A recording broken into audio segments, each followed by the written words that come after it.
Hello, hello, everybody. Happy holidays. Welcome to episode 21. Elevate Facebook Live.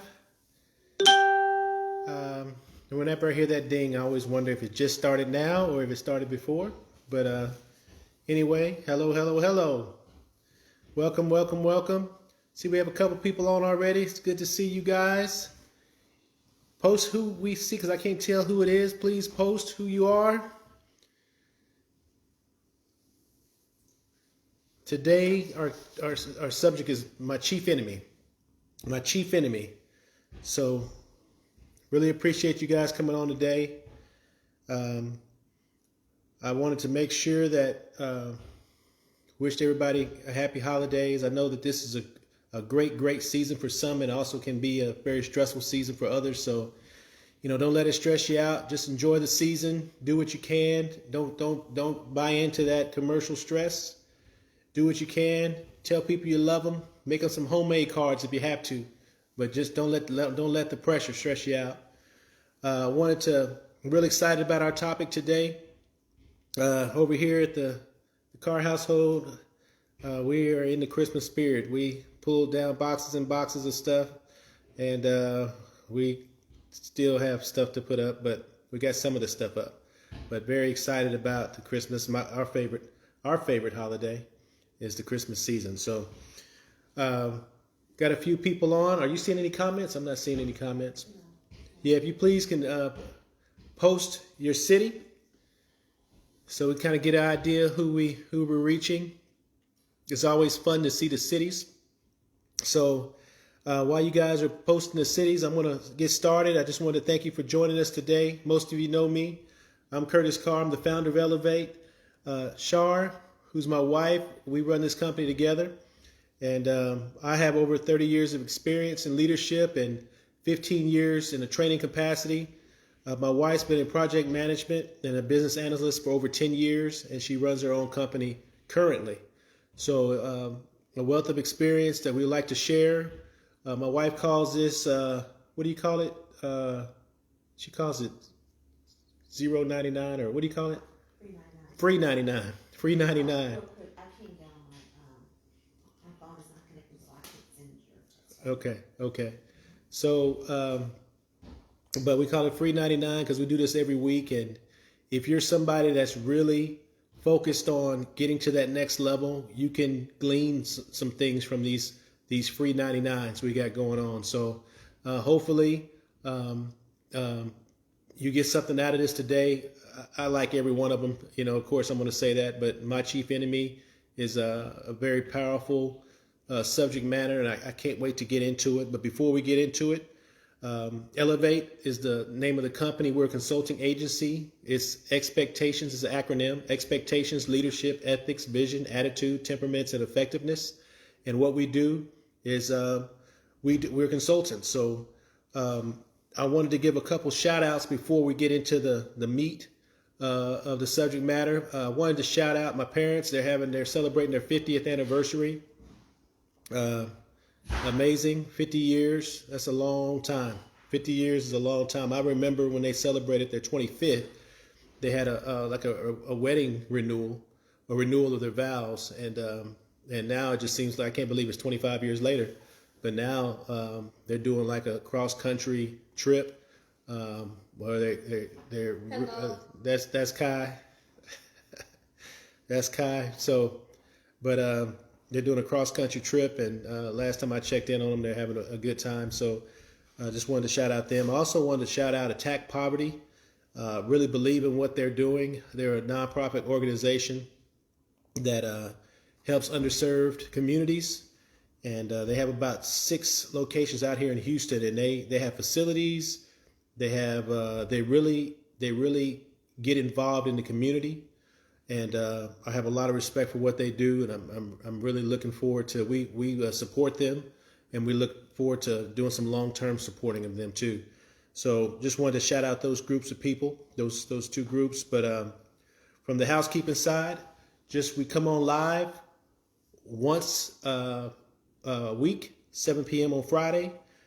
We make sure that we're on time, where we start on time and we end on time. Who are we consulting for? We consult for the individual, whether it be personal or business related. If you're looking for personal development or business development, we're here for you. We also work with the new or existing leaders, people that are looking to take their leadership skills to the next level, looking to really do it a lot faster. We have what you call private coaching. We also have platinum coaching, which is a little bit more robust and fast paced. We also work with business owners looking to increase sales, increase their market share, and also they're looking to overcome that challenge. The biggest challenge for a owner of a business is become owner independent, where that thing can run without you. So we work with you to get you there. The last group of people we work with is leaders and employers. They might want us to come in and do some seminars for them, or do the E.L.E.V.A.T.E program, or actually, we take them through that suite of sessions. So that's who we work with. How do we do it? When we work with individuals, we do the assessments, and we also have questionnaires for the individual so we can get to know you. So we're not just, we've got to get connected to you. So we'll learn a lot off those questionnaires, and we'll learn a lot off the assessments. So feel like I'm rolling here. And I don't have any comments. No comments. So I have some. I don't see anything here. My phone is not working. My wife's phone is not working. We changed rooms to try to change it up a little bit, and all the technology fell apart.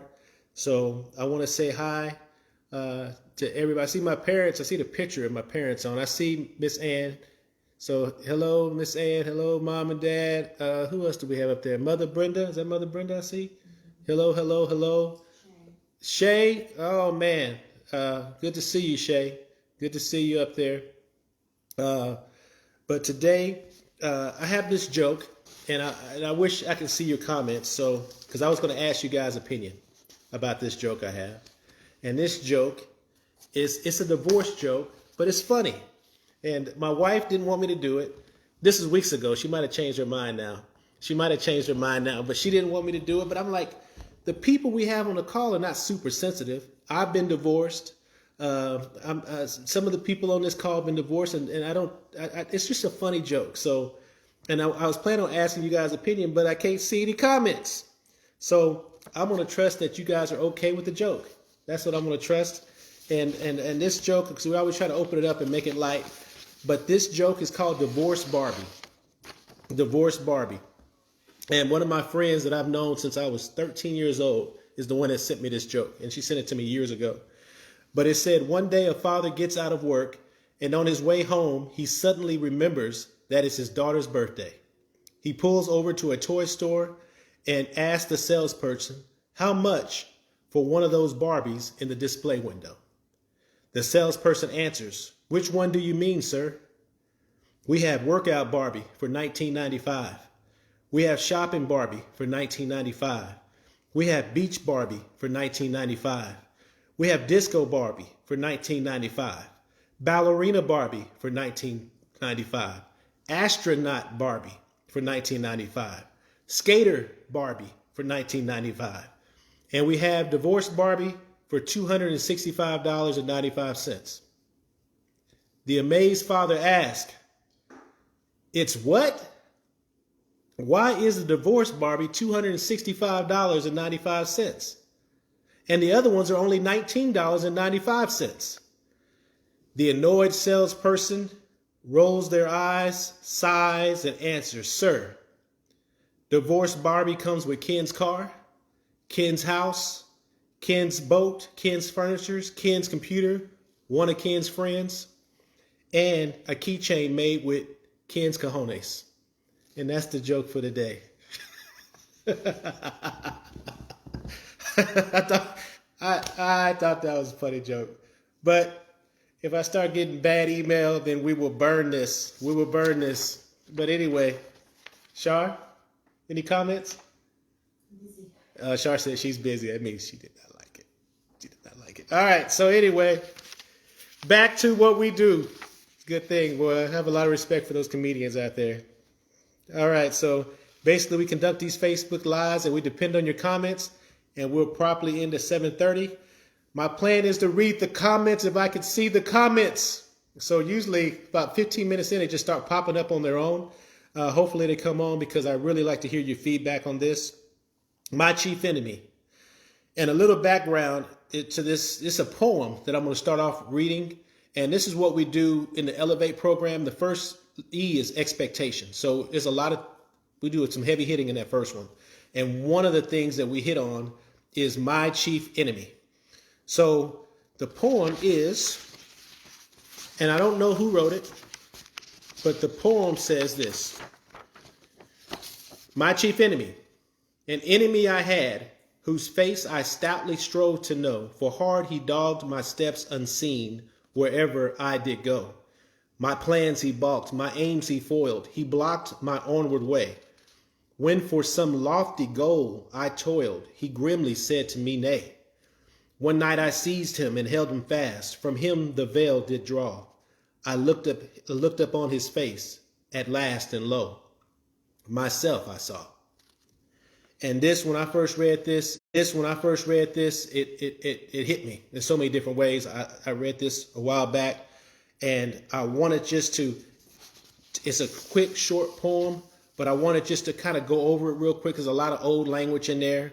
But the first section, when he says the enemy, the first section, when he said the enemy had whose face I stoutly strove to know, for hard he dogged my steps unseen wherever I did go.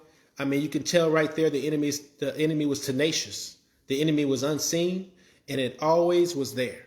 That's my takeaways on that first section. On the second section, my takeaways, it said my plans he balked, meaning they refused abruptly. My aims he foiled, meaning my aspirations and my intentions he prevented me from attaining. He blocked my onward way. He stood in the way of my progress. Who? Me. When I struggled for a high goal, he grimly said to me, nay. Saying no, and saying it unflinching. Saying no, saying it unyielding. The next section, one night I seized him and held him fast, and from the veil did draw. The thing I take away on that one is he can be overcome, right? He seized him. He took the veil off. He's not invincible. The last two sections, I looked up on his face, and last and lo, myself I saw. How totally surprised they were to find out that they were their greatest enemy. And what's so important is that a lot of people don't realize the biggest battle is not with whoever the president is. It's not with the friends or the neighbors you have or the people you work with. Your biggest enemy is you. It's me. It's the person that you have to wake up every day and you have these plans that you struggle to reach. And I got to sit there and turn this on a little bit. There we go. But what I love about this poem is how clearly the duality, the battle, the war that exists in every person is described. I love how clear it is. What I don't like about the poem is that there's no solution. They kind of leave you hanging like, okay, I realize it's me, but what do I do now? What do I do now? I realize it's me. What do I do now? So, but there's always hope. Always hope. And if you travel through literature, you'll find something out there. And there's a thing that's out there about two wolves. And I wanted to share that with you. But before we go to that, I would like my wife to tell me the comments. Are we hearing any comments? Everybody liked the joke. Everybody liked the joke? She said it. That said that's the best joke ever. Shar said it like, yeah, Stephanie liked the joke. It's like she didn't want the joke to win over. That joke is not mean. It's funny, but anyway, thank you. But anyway, the chief enemy is you, and when we're in the session, we actually have mirrors. We'll read it, and then after that, I hand out mirrors, and then we'll read it again. Because with that mirror in your face and you're reading it, you have to look up there and see yourself. You start thinking about all your weaknesses, your flaws. That mirror is powerful if you actually look at it. So we'll do the mirror deal in the session. But it's a powerful point, and you'll be surprised how many people don't realize that's their biggest enemy. A lot of people, sometimes they get into that victim mode and they feel like everybody else is to blame for their situation. And really, there might be some responsibility there, but at the end of the day, you have to own it and you have to fix it. And then that's not easy. Whatever it is you're trying to fix, it's not easy. So, but as you go on through history and go through some literature, there's this man, I want to get to this. And we're running ahead of time. I don't know if the clock is moving slow or I'm just moving fast. But there's a story about two wolves. And this is a story about a Cherokee elder who was teaching his grandson about life. He was teaching his grandson about life. He said, "A fight is going on inside of me," he said to the boy. "It is a terrible fight, and it's between two wolves. One is evil. He is angry, envious, sorrow, regretful, greedy, arrogant.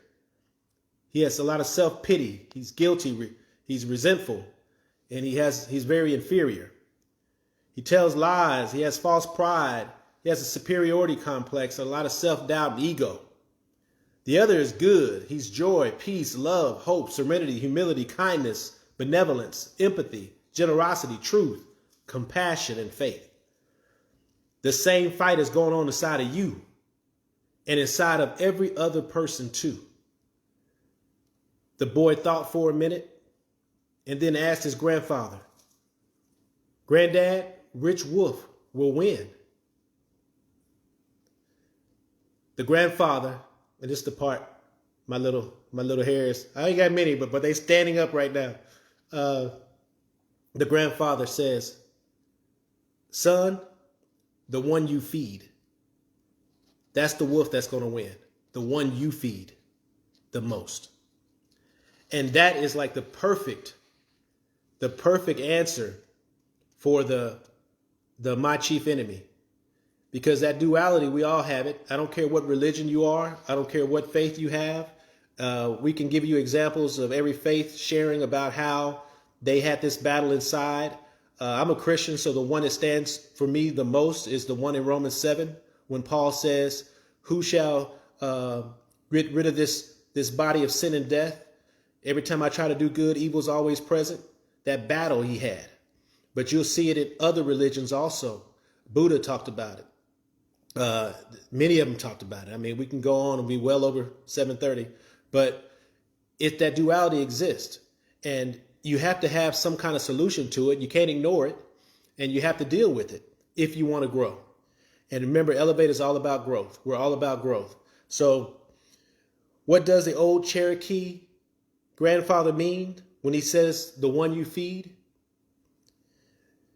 He simply means every day we wake up, we make choices, important choices that could be overlooked as being trivial. Maybe you get up and you read. Maybe you don't. Maybe you get up and you listen to some audiobooks. Maybe you get up and you exercise. Maybe you don't. But all those little choices you make throughout the day is what makes you you. And maybe you're around people that you shouldn't be around. Maybe you're around the right people. Maybe you have that challenger and that coach in your life that we talked about. Maybe you have goals and you're getting up and you're trying to not just be a person that talks about it, but you're being about it. So those are the things. You're feeding it. They're a statement of whom we choose to be in this life when you make those choices. Whether you do something or you don't do something, that still is a choice not to do something. So the impact we'll have on this world is based on how much we're feeding that good wolf or how much we're feeding that bad wolf. And I remember, it always scares me when I meet people that don't act like they have that duality inside of them. It always scares me because I'm like, well, because I know you got it. Everybody has it, so those are the kind of people that I try to stay away from because they're not being honest with themselves. We all have to fight that fight. So I wanted to share this with you guys, the My Chief Enemy and the Two Wolves. And like I said, it's something we share in the Elevate program on the first letter of expectations. and we deal with other aspects. But one of the things that's so important is that we understand that the biggest battle is with ourselves. Let me know if you got anything out of this. It's 7:20 right now. Let me know if you can put in the comments. I can't see any comments, y'all. I would have been reading them already if I could see the comments. Is there any comments? My mom said, you're definitely your worst enemy. Ask them if they have any questions. Any questions, you guys? Any questions? Any questions? It's funny because when you don't have the comments, it takes away from the interaction. It also speeds things up so fast that it kind of throws things off a little bit. And then I got to ask you, any questions coming up, Shar?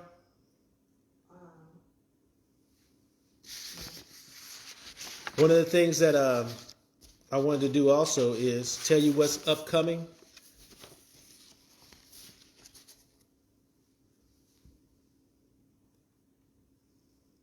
I want to tell you what's upcoming here.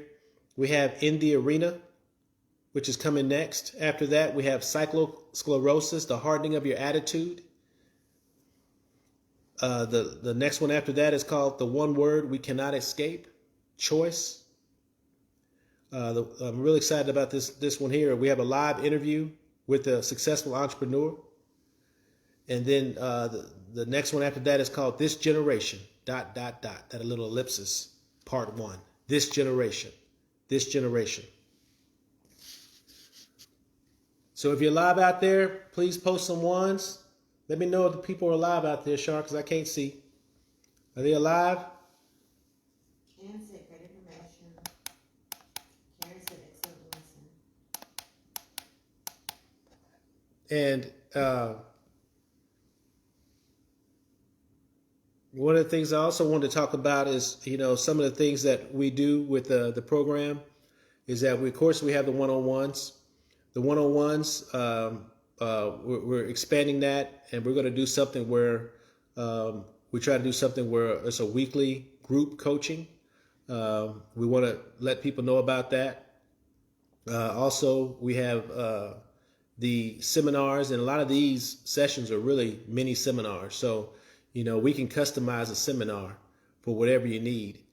Somebody just put something up there. I can't tell who that is up there, but a lot of these are mini seminars.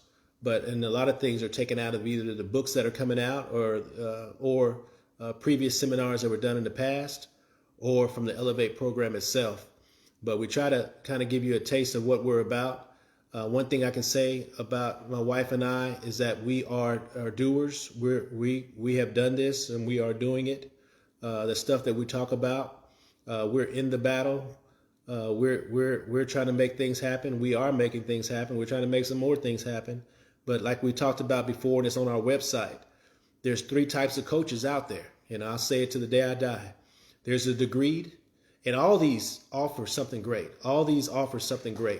But there is a little pecking order to this. They're the degreed. These are people that most of the time have advanced degrees. They're real articulate. And they've never led anything, but they have a lot of information. They've consulted a lot of people, and they are very articulate in what about basically telling you what they can do, and really can share big bullet points. Like they can give you a lot of tips on communication, or they can give you a lot of tips on vision, and they can come in. Those are the degree. They have a lot of value. And then you have what you call the deputy. The deputy are people that were next to the person that led. They were right there next to them. They saw it happen. They worked hard to make whatever the vision was come to pass. We call them the deputy. They weren't the leader, but they were right next to him. A lot of value in that. You get to see the inside. A lot of value in that. But then you have the doer. The doer who is actually have done it. They led the teams. They led the groups. They won the awards. They made a living off of it. And they have a lot to share because they know the little nuances of it. They can say, yeah, that's true in that situation, but I'm going to tell you what we had to do in this situation. Yeah, that's true when you're leading in that industry, but in this industry, this is what we had to do. This was consistent with all industries. I mean, they can speak totally different because they understand what it took to make it happen. You know, another thing, since we got a few minutes, another thing I like to do when I interview people, and I say, hey, have you ever led anything? Have you ever led a team? And a lot of times they'll say, yeah, I led a team. And I said, so what did you lead them? What was your goal? What were you trying to accomplish? And they said, well, we're trying to do such and such. Okay, such and such. Okay, so tell me how you did it. Tell me how you did it. They'll say, well, I told the guys what we needed and they worked hard and we accomplished it. So I'm like, wow, that's all you did, huh? You just told them what you needed.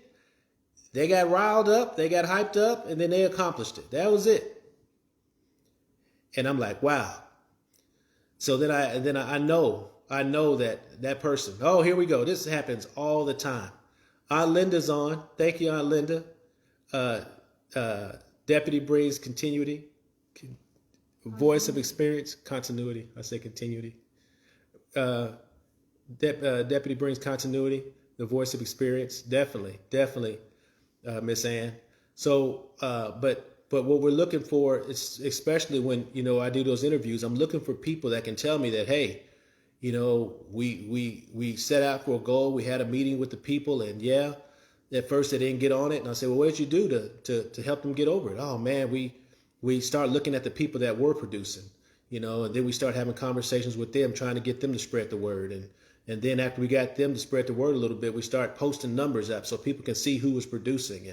And after they saw who was producing, we start handing out little awards sometime to really encourage people and let them see, you know, how far we're coming and how far we're producing and progressing as a group. And then after that, we had to do some tinkering because we noticed that certain people weren't producing. So we had some one-on-one meetings, and you know, me and another one of my leaders talked to them and said, hey, how do you feel about what we're doing? Are you with us, or do you feel like this is a waste of time? And you know, a lot of times, you know, probably half the time they came on board and things changed, but we didn't let anybody just do what they wanted to do. We got everybody involved, and we asked them if they weren't involved, what they had to do, what we had to do to get them more involved. But a lot of one-on-one conversations, a lot of coaching conversations. So definitely that's kind of what we look for when we're looking for leaders and we're looking for people that are trying to accomplish things, the nuts and bolts, what it is that you did to get to it. So any other comments? I see Mother Brenda is tapping. If you please can like and share. Please like and share. It's weird in this room. Oh, it feels different, don't it? It doesn't feel the same to me. Yeah, it's too open. It's like Char's like 10 miles away, and she's kicked back, got her feet up with a blanket on her feet. She's chilling over there. You want to get on camera, Char? Oh, she says nope. You know, she doesn't like getting. And this is not a shy woman, y'all. She is not shy at all. I always think it's funny when she don't want to get on camera because it's the only time that I'm the one that's probably more extrovert, or at least it appears that way. So, join late. What is the topic? The topic was my chief enemy, and since we got 728, and we got a couple people that just on, I just want to read that poem one more time. My chief enemy. Staring at the back of your head, and Ann said all those nutcrackers staring at the back of your head. So to get back to my chief enemy, the poem was an enemy I had, whose face I stoutly strove to know. For hard he dogged my steps unseen wherever I did go. My plans he balked, my aims he foiled, he blocked my onward way. When for some lofty goal I toiled, he grimly said to me, nay. One night I seized him and held him fast. From him the veil did draw. I looked upon his face at last, and lo, myself I saw. So today's topic was about you are your chief enemy. And then it basically just, you have to go back because we run out of time. But if you can go back and look at it, we talked about the answer because that didn't give a solution. But there is some answers in literature that an old Indian, Cherokee Indian, was sharing with his grandson, which is very touching. I'm a very visual person, so when I read these things, I can visualize it in my mind, and man, it's just a powerful scene right there. So we gave you the classes or sessions for next week. I hope you guys have a Merry Christmas, Happy holidays. We'll be on next week. If you have any questions, please go to info at WeMustElevate.com. We really appreciate you guys. Thank you so much.